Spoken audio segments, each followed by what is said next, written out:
Hello दोस्तों, कैसे हैं आप सब। उम्मीद करते हैं आप सभी अच्छे होंगे। दोस्तों 11 जुलाई के कुमार गौरव सर के करंट अफेयर्स की फुल पत्ती वाली क्लास की रिवीजन क्लास में आप सभी का एक बार फिर स्वागत है। तो आइए आज की वीडियो को स्टार्ट करते हैं। आज का पहला प्रश्न है, हाल ही में किस देश ने उबिनास ज्वालामुखी विस्फोट के कारण आपातकाल की घोषणा की है। तो पेरू देश ने आपातकाल की घोषणा की है। यह जो ज्वालामुखी है उबिनास ज्वालामुखी, ये कहाँ पर स्थित है। तो यह रिंग ऑफ फायर में स्थित है। रिंग ऑफ फायर में सर्वाधिक मात्रा में भूकंप और ज्वालामुखी आते हैं। तो यह कहाँ पर स्थित है, रिंग ऑफ फायर में स्थित है। अभी आपको याद रखना है। 60 दिनों के लिए आपातकाल लगाया गया। कहाँ पर, पेरू में। इस ज्वालामुखी के विस्फोट के कारण 60 दिनों का आपातकाल लगाया गया है। पेरू की राजधानी क्या है, लीमा। ये पेरू की राजधानी है। टिटिकाका झील ये कहाँ पर है। तो टिटिकाका झील पेरू और बोलिविया की सीमा पर स्थित है। आटाकामा मरुस्थल ये कहाँ पर है। आटाकामा मरुस्थल पेरू और चिली की सीमा पर स्थित है। यह विश्व का सबसे शुष्कतम मरुस्थल है। यह भी आपको नोट कर लेना है। ललन टाप प्रश्न देख लीजिए। एटना विषुवत ज्वालामुखी, एटना ज्वालामुखी और विषुवत ज्वालामुखी ये कहाँ पर स्थित है, इटली में स्थित है। कोटोपैक्सी ज्वालामुखी ये कहाँ पर है, इक्वाडोर में है और विश्व का सबसे ऊंचा सक्रिय ज्वालामुखी है। अभी आपको नोट करना है। मेरोपी ज्वालामुखी, सिनाबुंग ज्वालामुखी और क्राकातोवा ज्वालामुखी ये कहाँ पर है, ये इंडोनेशिया में है। स्ट्राम्बोली ये क्या है, ये भूमध्य सागर का प्रकाश स्तंभ इसको कहते हैं। आपको याद रखना है। दूसरा प्रश्न है, हाल ही में फर्जी खबरें फैलाने के लिए बीबीसी की मीडिया मान्यता किस देश ने रद्द कर दी है। सीरिया देश ने बीबीसी की मीडिया मान्यता को रद्द कर दिया है।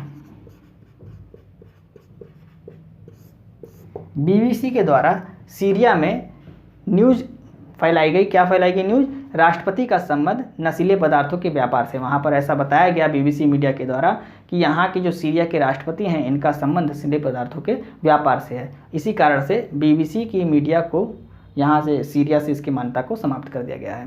खैबर और फतेह मिसाइल ये कहाँ की मिसाइल है, किस देश की। तो ईरान की मिसाइल है।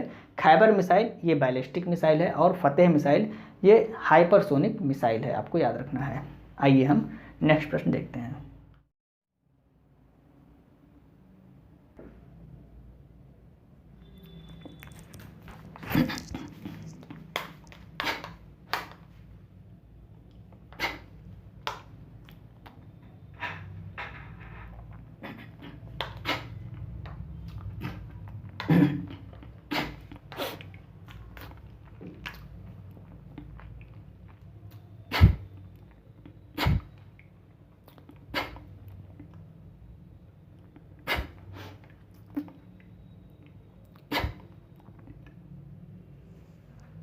तीसरा प्रश्न है, हाल ही में लक्ष्य सेन ने पुरुष एकल वर्ग में कौन सा दूसरा BWF 500 टूर का खिताब जीता है। कनाडा ओपन का खिताब जीता है। किसने जीता है, लक्ष्य सेन ने कनाडा ओपन का खिताब जीता है।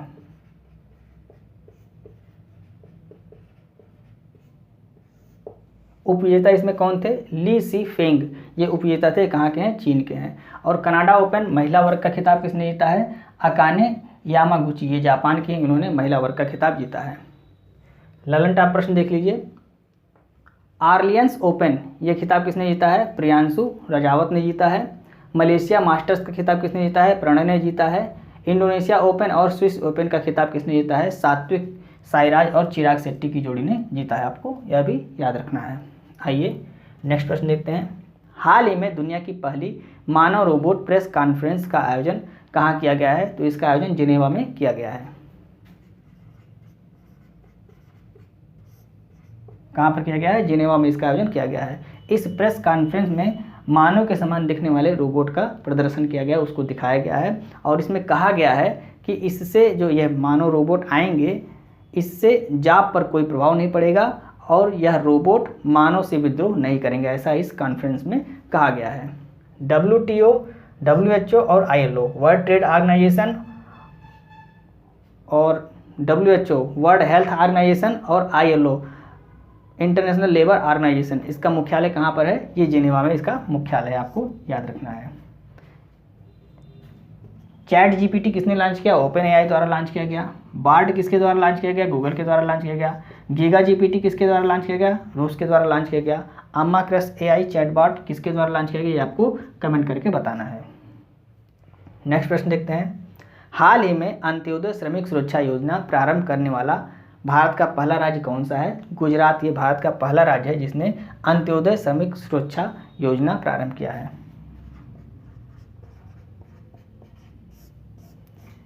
उद्देश्य क्या है? तो श्रमिकों को सुरक्षा प्रदान करना यह इसका उद्देश्य है। और इसमें श्रमिकों को कम प्रीमियम पर 10 लाख रुपए का बीमा दिया जाएगा। प्रीमियम की राशि क्या होगी? प्रीमियम की यह 2 कैटेगरी में है, 289 रुपये प्रतिवर्ष एक कैटेगरी है और 444 रुपये प्रतिवर्ष ये दूसरी कैटेगरी है। और इतने रुपए जमा करने पर श्रमिकों को 10 लाख रुपए तक का सुरक्षा बीमा दिया जाएगा। अगर किसी श्रमिक की कार्यस्थल पर मृत्यु हो जाती है तो उसके परिवार वालों को 10 लाख रुपए की बीमा राशि दी जाएगी। यह किस योजना के अंतर्गत है? अंत्योदय श्रमिक सुरक्षा योजना। ये कहाँ पर स्टार्ट किया गया? गुजरात में स्टार्ट किया गया, आपको याद रखना है। आइए नेक्स्ट प्रश्न देखते हैं। 6वां प्रश्न है, शिक्षा मंत्रालय के जिला प्रदर्शन स्तर सूचकांक 2021-22 की अति उत्तम श्रेणी में कितने केंद्र शासित प्रदेश को शामिल किया गया है? 3 केंद्र शासित प्रदेश को शामिल किया गया है। कौन कौन से हैं? चंडीगढ़, दिल्ली और दादर नगर हवेली। इन 3 केंद्र शासित प्रदेश को शामिल किया गया। किसमें शामिल किया गया है? जिला प्रदर्शन स्तर सूचकांक 2021-22 जो जारी किया गया है उसमें इनको शामिल किया गया है। Performance grading index district level PGID, इसका हिंदी में नाम क्या है? जिला प्रदर्शन स्तर सूचकांक 2021-22। तो इसी का ये इंग्लिश नाम लिखा हुआ है।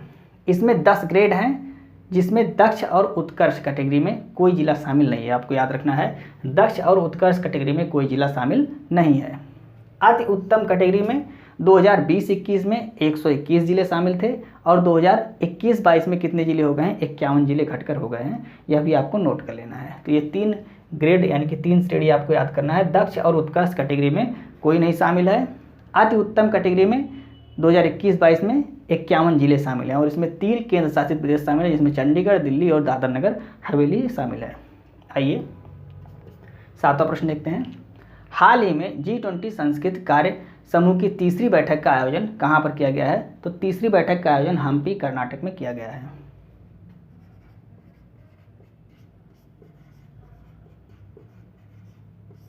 हम्पी कर्नाटक में किया गया है। पहली बैठक कहाँ पर हुई थी? खजुराहो मध्य प्रदेश में हुई थी। दूसरी बैठक भुवनेश्वर ओडिशा में हुई थी और तीसरी बैठक कहाँ पर हो रही है? हम्पी कर्नाटक में हो रही है। तीसरी बैठक के अध्यक्ष कौन हैं? तो तीसरी बैठक के अध्यक्ष हैं श्री गोविंद मोहन। ये तीसरी बैठक के अध्यक्ष हैं, यह भी आपको याद रखना है। खजुराहो का मंदिर किस शैली में बना हुआ? पंचायतन शैली में बना हुआ है और यह चंदेल शासकों द्वारा इसको बनवाया गया था। SCO की पहली सांस्कृतिक राजधानी क्या है? तो वाराणसी। SCO संघाई सहयोग संगठन की पहली सांस्कृतिक राजधानी क्या है? वाराणसी है। नेक्स्ट प्रश्न देखते हैं। हाल ही में युवा वर्ल्ड चैंपियनशिप में रिकर्व श्रेणी में स्वर्ण पदक जीतने वाले पहले भारतीय पुरुष तीरंदाज कौन हैं? पार्थ सालुंखे। ये महाराष्ट्र के रहने वाले हैं।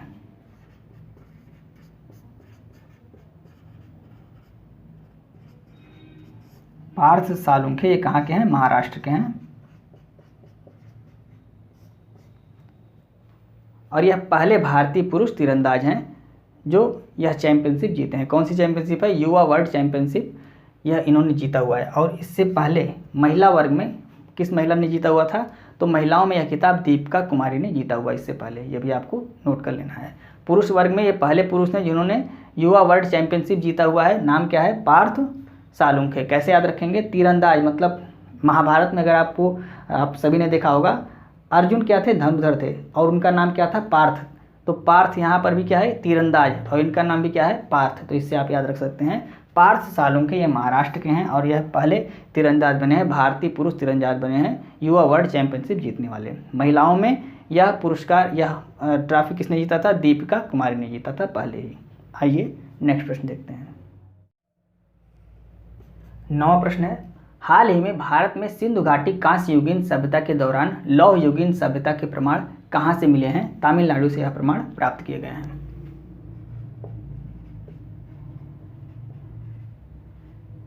तमिलनाडु से यह प्रमाण प्राप्त किए गए। कहाँ से प्राप्त किए गए हैं? तो तमिलनाडु के तूतीकोरिन जिला के शिवकलाई स्थान पर खोदाई करने पर यह साक्ष्य प्राप्त किए गए हैं।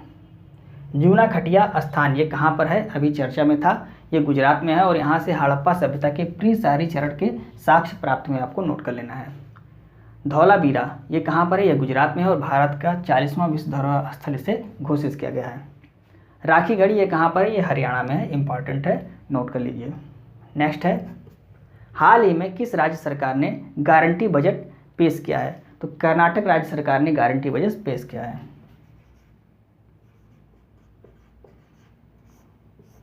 कर्नाटक राज्य सरकार ने गारंटी बजट पेश किया है। कर्नाटक के मुख्यमंत्री कौन बनाए गए हाल ही में? सिद्धरमैया यहाँ के मुख्यमंत्री हैं। उद्देश्य क्या है गारंटी बजट पेश करने का?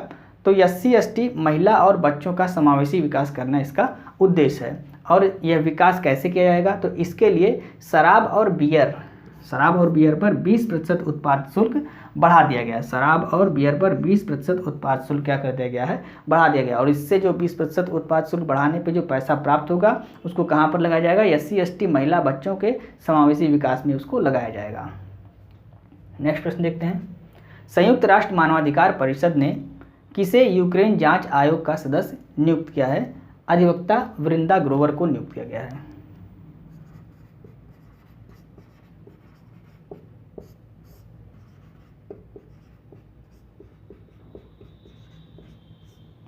अधिवक्ता वृंदा ग्रोवर को क्या बनाया गया है?